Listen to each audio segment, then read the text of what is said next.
Hello, everyone.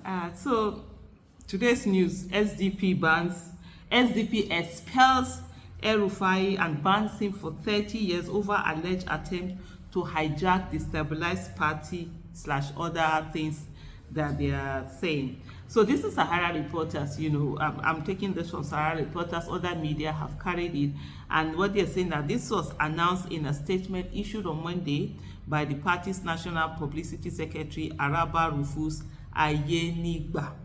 The Social Democratic Party (SDP) has expelled former Kaduna State Governor Nasir El-Rufai for 30 years. This was announced in a statement issued on Monday by the party's national publicity secretary Araba Rufus Ayenigba. According to the SDP's National Working Committee, the decision aligns with the party's constitution, manifesto, ideology, and internal regulation, as well as the Nigerian Constitution and the Electoral Act, which grant political parties the exclusive right to determine their membership. The SDP also cautioned its members nationwide, as well as the general public, against engaging with Nasir El-Rufai in any political capacity, stating that he is not a member of the party and does not represent its interests at any level or for any purpose. The party also called on the Independent National Electoral Commission (INEC) and other relevant agencies to recognize El-Rufai's non-member status and his ineligibility for party membership until July 28, 2055.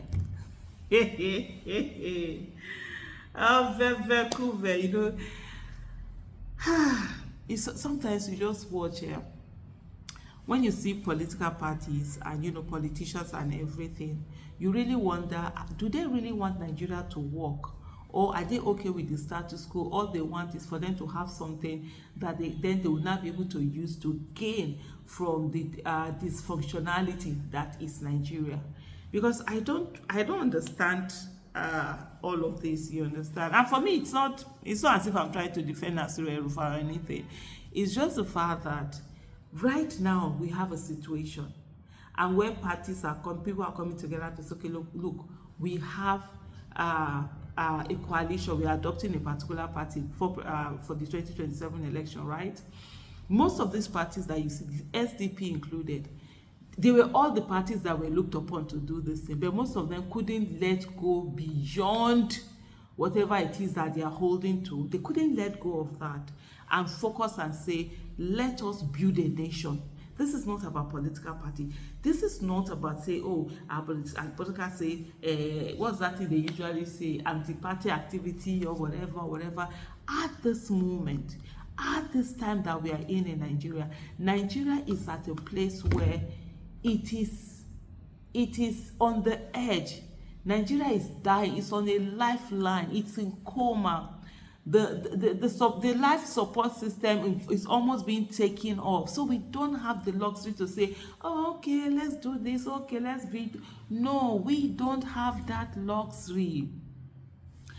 I just don't know why these parties and these people are not just getting. It's like everybody wants to be, as Nigeria can be burning as far as they are concerned, but as far as they have a place at the table where when they are making decisions, they will call them small, or when they are sharing something, they will call them small, or they will be able to take pictures. For some, it's even the picture that they take, or they'll be able to say, oh, after all, I'm this, after all, I'm that. That's what concerns people, not really the fact that there are people who are dying and they're dependent on us to be able to make the right decision for them. I always tell people, this education that we have is not for us alone.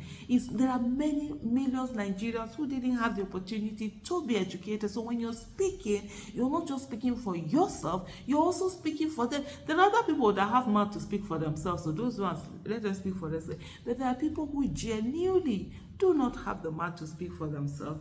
Those are the people we should be considering, not the fact that, we can perch ourselves on this table and be able to get, something.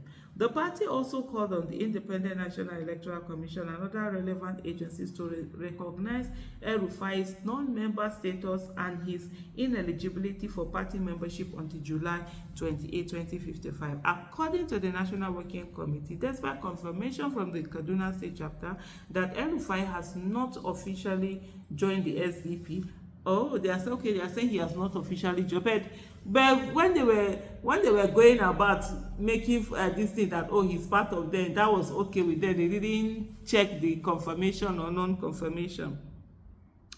They said he has continued to falsely present himself as a member while promoting the activities of rival political parties in the state.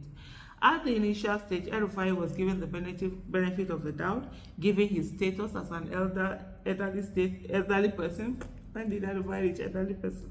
A former minister and state governor who should know the implication of false representation and impersonation, especially given the fact that he had published on his social media handles that he had joined the SDP, which led to congratulatory messages from prominent leaders of our party and a letter of support at his request by the National Publicity Secretary, the party said. So while you were doing all of this, you yourself had gone to congratulate him. You did not check that he had registered. It's now that you're not telling the public that, oh, he didn't register.